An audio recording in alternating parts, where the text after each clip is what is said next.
Hey everyone, this is Anam. Welcome to my YouTube channel. In this video, I'll be explaining the poem No Men Are Foreign from the book Beehive of class 9. I'll also explain all the poetic devices. The poem is written by James Kirkup, who was an English poet, translator, and travel writer. The poem is based on the theme of oneness of mankind. The poet says that differences such as color, race, nationality, they all are superficial. The poem deals with the supremacy of love and friendship among all people in the world. It's a beautiful poem. Let's begin. Remember, no men are strange, no countries foreign. The poet is telling the readers that always remember, no men are strange and no countries are foreign countries. Beneath all uniforms, a single body breathes.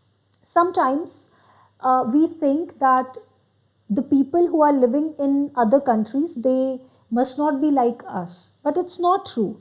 We may speak different languages, we may wear different kind of clothes, we may eat different kind of food, but at the end of the day, we all are human beings, right? So, no men are strange and no countries foreign.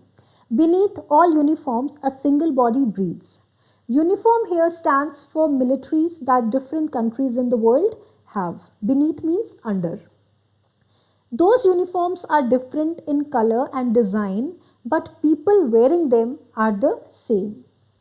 Like ours, the land our brothers walk upon is earth like this in which we shall all die. The poet says, the land which we have, the land which we walk upon, right?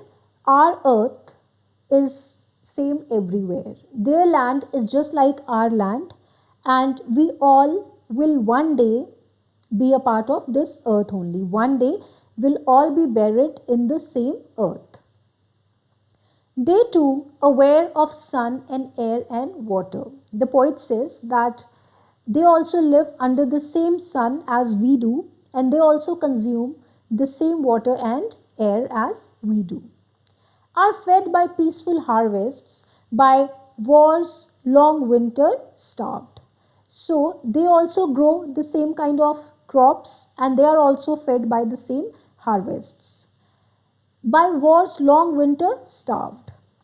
Here, starvation experienced during unproductive and harsh winters is compared with starvation during the wartime. So the poet says that just like us, they are also fed by the peaceful harvests, and just like us, they are also starved by the war. When war happens, a lot of destruction takes place and people are starved because governments, they spend money in buying weapons and arms and bombs, right? The money which they should have spent in feeding the poor people, right?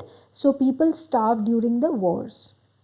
Their hands are ours, and their lines we read, a labor not different from our own. So the poet says that they also have the same hands that we do, and they also work hard to earn just like we do. Their labor is not different from our own. The poet is trying to say that we have to work hard every day to earn a living, right? Similarly, they also have to do the same. So their day-to-day struggles are not different than ours. Remember, they have eyes like ours that wake or sleep, and strength that can be won by love. So the poet says they also have the same ears and eyes and everything that we have.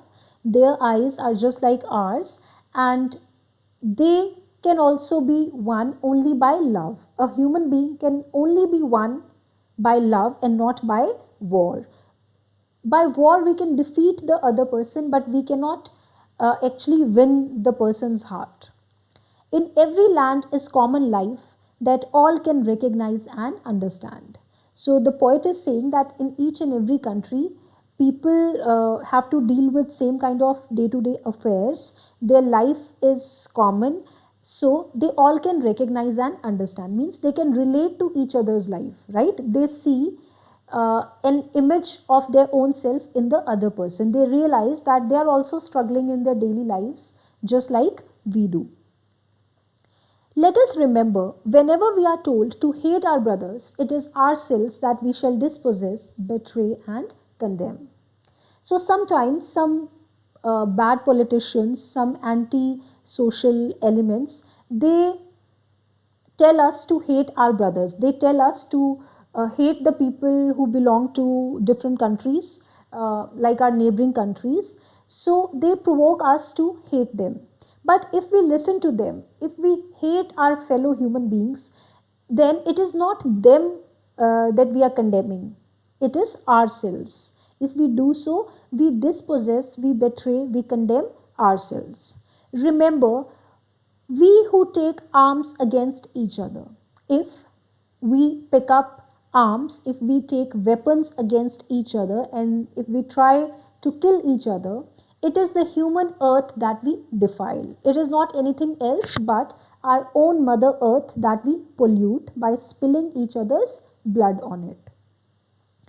Our hells of fire and dust outrage the innocence of air that is everywhere our own. Our hells of fire and dust means our hatred, our hells outrage. They destroy the innocence of air, they pollute the air, they destroy the peace which is there in our heart, in our souls. It destroys everything. It destroys our earth, our air, and our water, which is the same everywhere. Remember, no men are foreign and no countries strange. So in the end, the poet gives this message that those who wage wars and spread hatred, they deserve to be condemned, and we should not hate our fellow human beings because we all are humans, right? So we should love each other, we should respect each other, we should live peacefully. That's all about it. It was a very simple poem. Let's discuss the poetic devices now. First one is rhyme scheme. The entire poem is written in free verse. There is no rhyme scheme. Second is repetition.